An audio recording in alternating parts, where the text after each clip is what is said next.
Everyone has a relationship to money, and that determines everything. Your relationship to money and the way you spend it is manifested from your programming, your limiting beliefs, your fears, the rules you learned, the way you think about it, and all of that. This leads us to a lot of unconscious behaviors in every aspect of our lives, including the way we spend money. You have a belief system about money, whether you realize it or not. The problem is that a lot of y'all are not conscious to your belief system. So then what happens? You get dragged by it. So think about it like with relationships. If you are not in a conscious relationship, what happens? You get played, somebody might cheat, there's lies, there's all kinds of loops and hoops and playing games, right? So in that same way, if you do not have a conscious relationship with your money, you are going to get dragged by your unconscious programming. And that is why we have to become conscious of it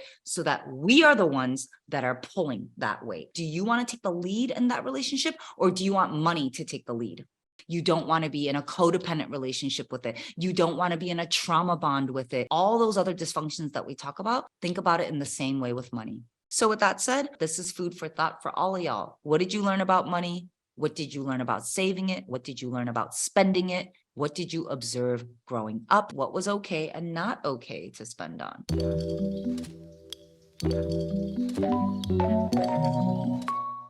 Why do we need to learn how to spend? Many of us have been taught to save our whole lives, but we've never been taught how to spend. It would be the same thing as you being taught to only give care and love and attention to other people, but you never learn how to actually receive care, love, and attention from others. Do you see how dysfunctional that would be? If you've only been taught one thing or another, it is imbalanced. And because of that, it is dysfunctional, period. There has to be a balance. There has to be a give and take. There has to be a save and spend. It can't just be one way or another.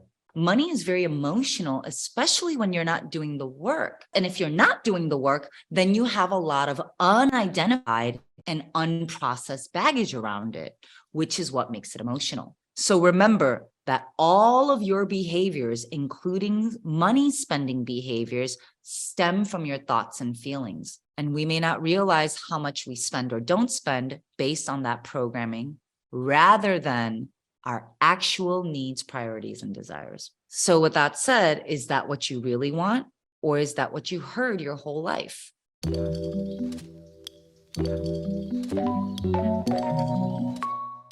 Conscious spending is literally nothing more than doing the work, money addition. Conscious spending is all about spending on what you love and fiercely, aggressively pulling back on the things that you don't actually care about and don't serve you.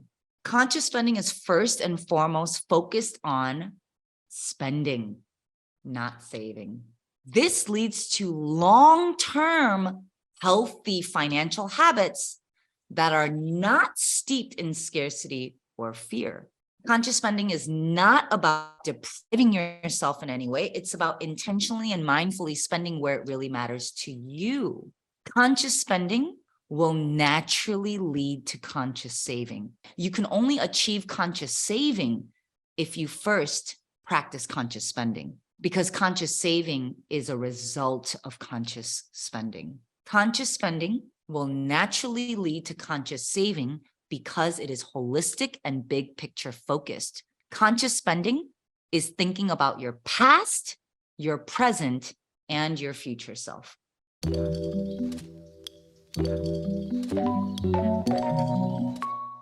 Conscious spending is naturally going to lead you to conscious saving because it's holistic in nature and big picture focused. And you're thinking about your past, present, and future self. Let's talk about budgeting versus conscious spending. Budgeting constantly looks backwards to see what can be changed. And it often focuses on what you can't have versus what you can have. It creates guardrails, rules, limitations fears consequences and rigidity. Budgeting looks back. Conscious spending looks forward, not backwards. It's proactive, not reactive. It focuses on what's important to you, what you love, how you want to feel, what your needs are, and it builds awareness around your relationship with money. When you focus on how you want to feel and what you need first, the rest will organize around you because it's all coming from a thoughtful and honest place.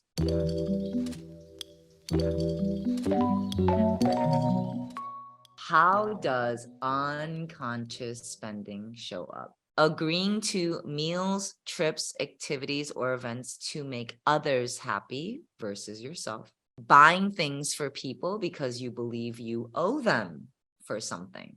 Mindlessly picking up tabs when you don't have to. Oh, don't worry about it. Overbuying things just because they're on sale versus intentionally using a sale. Buying things for other people to win them over or prove your love to them. Buying things because you feel pressured by others, from homes to clothes. Pressured by your parents, pressured by your friends, by your peers, your siblings. Analyzing numbers around spending without looking at the bigger picture. Constantly feeling guilty for spending any kind of money, buying things to maintain and manipulate a certain image to others, constantly online window shopping for no reason, only looking at what things cost versus seeking to understand the value.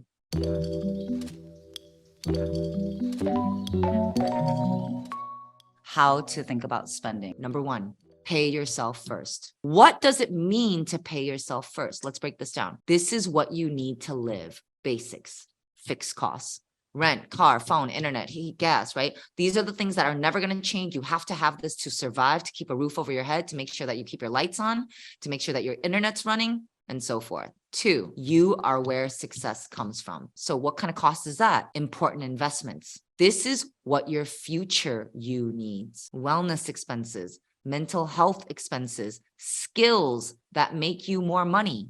Education, we go to UX boot camp, we go to med school. Self-care, relationships, community. Number three, there's more where that came from. This is now conscious spending. This is what present you needs. Unexpected expenses, gifts, personal splurge, spontaneous and meaningful moments, fun and intentional play.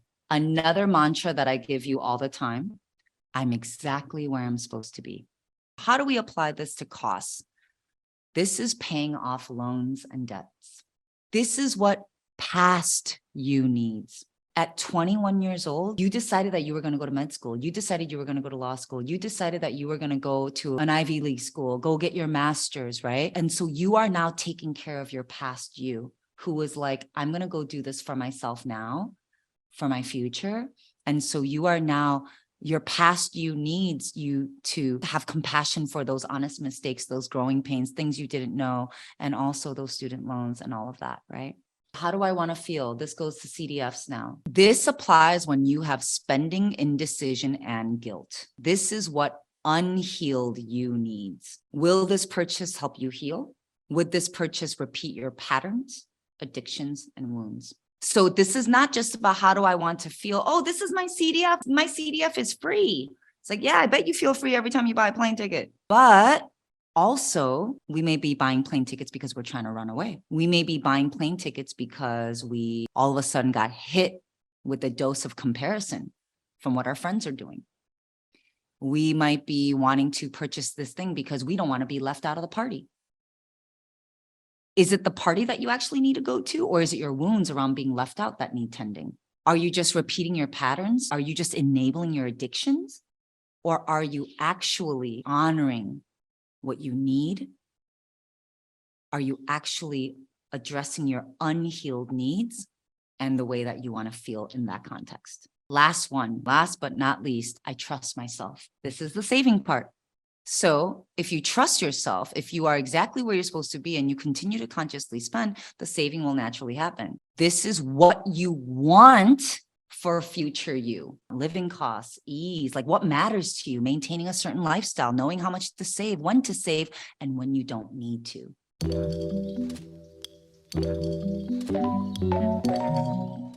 Let's go ahead and talk about how to go on a spending diet. So it's basically eliminating or limiting spending on very specific things for a very specific time. Just like a food elimination diet, the primary intention is to build awareness, to collect data, and develop discipline. So it makes you pause and go, okay, like, do I really need to impulse buy this or not? Here are a couple simple prompts to help you think about how you can actually do an elimination diet. So right now, what do you already have too much of? How long would you like to go on this diet? And then the fun part, where would you like to reallocate these funds? What could it afford you instead? No new shoes for a year, resisting impulse purchases, noticing what comes up, only eating out on Saturday nights, or something like give yourself a number budget. Give yourself $100 and make it work for a month, for 3 months, for 6 months. If you only have that much, you always figure it out. This forces you to intentionally shop and meal prep and things like that.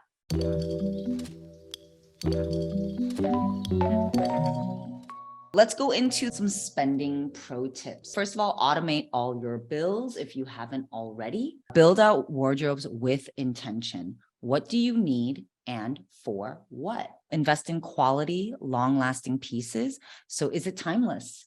Is it classic? And also totally you. This is more around things that you want to buy. Pay in full and pay immediately when you can, because it creates better energy flow. Pay to get it done faster. Time is your most valuable asset. Would you rather pay in time or would you rather pay in dollars? Buy back your time, hire help, cut the lines, pay for the shortcuts. Pay to do it right the first time, because it definitely costs more to fix the mistakes later. Pay attention to your monthly and annual spending habits. Spend confidently. Why? Because it teaches yourself and the universe that you can handle money. And then feel excited and grateful as you spend. Why? Because money will want to come back to you. Let's do that again. And then last but not least, spend on things that genuinely make you better. It's because it builds self-worth.